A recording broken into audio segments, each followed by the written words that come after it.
नारद जी बोले, हे विष्णु शिष्य, हे महाप्राज्ञ, हे विधे, संसार की रचना करने वाले हे प्रभु, आपने शिव जी की लीला रूपी अमृत से युक्त यह अद्भुत कथा कही। हे तात, इसके बाद क्या हुआ? यदि मैं शंभु की कथा पर आश्रित उनके चरित्र को सुनने में श्रद्धावान हूं तो उसे कहिए।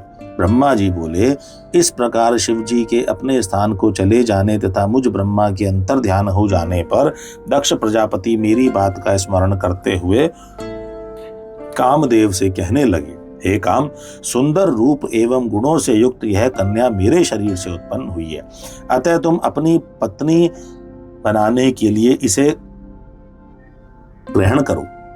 यह गुणों में तुम्हारे ही समान है। हे महातेजस्विन, यह कन्या सदा तुम्हारे साथ रहेगी और धर्म के अनुरूप तुम्हारी इच्छा के अनुसार तुम्हारे वश में रहेगी। ब्रह्मा जी बोले, हे नारद, यह कहकर दक्ष ने अपने श्वेत से उत्पन्न हुई कन्या का नाम रति रखकर और उसे अपने आगे कर कामदेव को दे दिया। हे नारद, यह कामदेव मुनियों को भी मोहित करने वाली उस परम सुंदर दक्ष कन्या से विवाह करके बड़ा प्रसन्न हुआ। प्रेमासक्त कामदेव भी परम कल्याणकारिणी रति नामक अपनी स्त्री को देखकर उसके गुणों से आकृष्ट होकर उस पर अत्यंत मोहित हो गया। गौर वर्ण वाली, हरिणाक्षी तथा चंचल नेत्र प्रांत वाली वह रति भी कमल के सदृश होने के कारण उसे परम आह्लाद प्रदान करने लगी। उसकी चपल भौहों को देखकर कामदेव संशय में पड़ जाता था और विधाता ने सबको वश में करने वाले मेरे धनुष को इसके नेत्रों में सन्निविष्ट कर दिया है क्या? हे द्विश्रेष्ठ, उस रति के कटाक्षों की शीघ्र गति तथा उसकी सुंदरता को देखकर कामदेव को अपने अस्त्रों की शीघ्र गति पर विश्वास नहीं रह गया।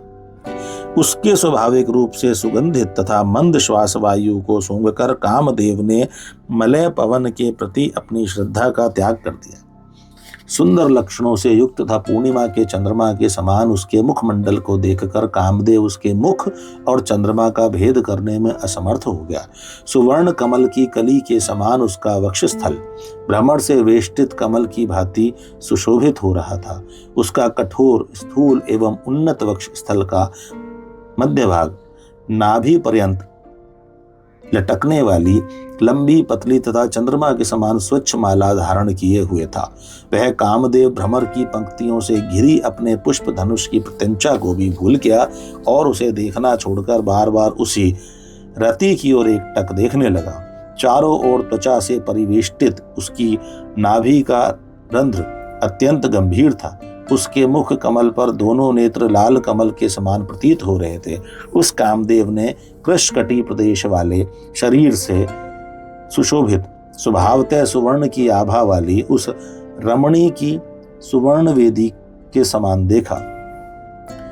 कदली स्तंभ के द्वारा सदृश विस्तृत, स्निग्ध, कोमल तथा मनोहर उसकी जंघाओं को कामदेव ने अपनी शक्ति के समान देखा।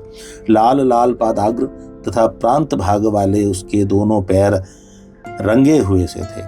इससे कामदेव अनुरक्त होकर उसका मित्र बन गया। पलाश पुष्प के समान लाल नखों से युक्त, सूक्ष्म अग्रभाग वाले तथा गोलाकार अंगुलियों से युक्त उसके दोनों हाथ अत्यंत मनोहर प्रतीत हो रहे थे।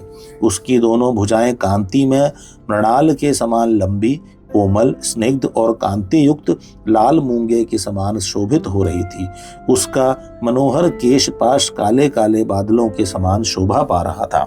इससे वह कामप्रिया चमड़ी के बालों को धारण करने वाली चवर की भांति सुशोभित हो रही थी। सौंदर्य युक्त ऐसी रति को हर्षित नेत्रों वाले कामदेव ने उसी प्रकार ग्रहण किया जिस प्रकार हिमालय से उत्पन्न गंगा को महादेव जी ने ग्रहण किया था।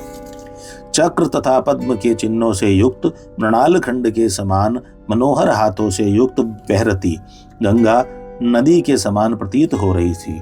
उस रति की दोनों भुवों की चेष्टाएं नदी की सूक्ष्म लहरों के समान प्रतीत हो रही थी। उसके कटाक्षपात ही नदी की वेगवती धारा थे। और विशाल नेत्र कमल के समान प्रतीत हो रहे थे। उसकी सूक्ष्म रोमा वाली शैवाल थी और वह अपने मन रूपी वृक्षों में विलास कर रही थी। उसकी गंभीर नाभि हृदय के समान शोभा पा रही थी। वह कृशगात्रा रति अपने सर्वांग की रमणीयता तथा लावण्यमयी शोभा से 12 आभूषणों से युक्त तथा 16 श्रृंगारों से शोभायमान होकर संपूर्ण लोगों को मोहने वाली और अपनी कांति से 10 दिशाओं को प्रज्वलित करती हुई महालक्ष्मी जैसी प्रतीत हो रही थी। इस प्रकार परम सुंदरी रति को देखकर कामदेव ने इसे बड़ी प्रसन्नता से ग्रहण किया, जिस प्रकार की स्वयं राग से उपस्थित हुई महालक्ष्मी को भगवान नारायण ने ग्रहण किया था। उस समय कामदेव ने आनंद होने के कारण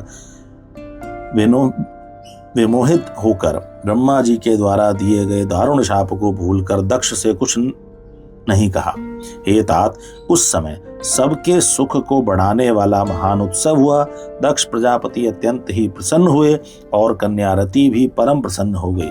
अत्यधिक सुख पाकर काम का समस्त दुख विनष्ट हो गया और इधर दक्ष तनया रति भी काम को पति रूप में पाकर परम हर्षित हुई। रति से मोहित हुआ गदगद कंठ वाला वह मधुरभाषी काम सायंकाल में मनोहर बिजली से युक्त मेघ के समान दक्ष कन्या रति के साथ शोभा पाने लगा।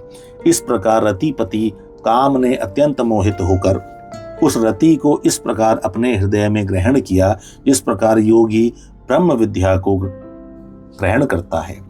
और वह रति भी श्रेष्ठ काम को प्राप्त कर इस प्रकार प्रसन्न हुई, जिस प्रकार पूर्ण चंद्र के समान मुख वाली महालक्ष्मी विष्णु को पति रूप में प्राप्त कर प्रसन्न हुई थी।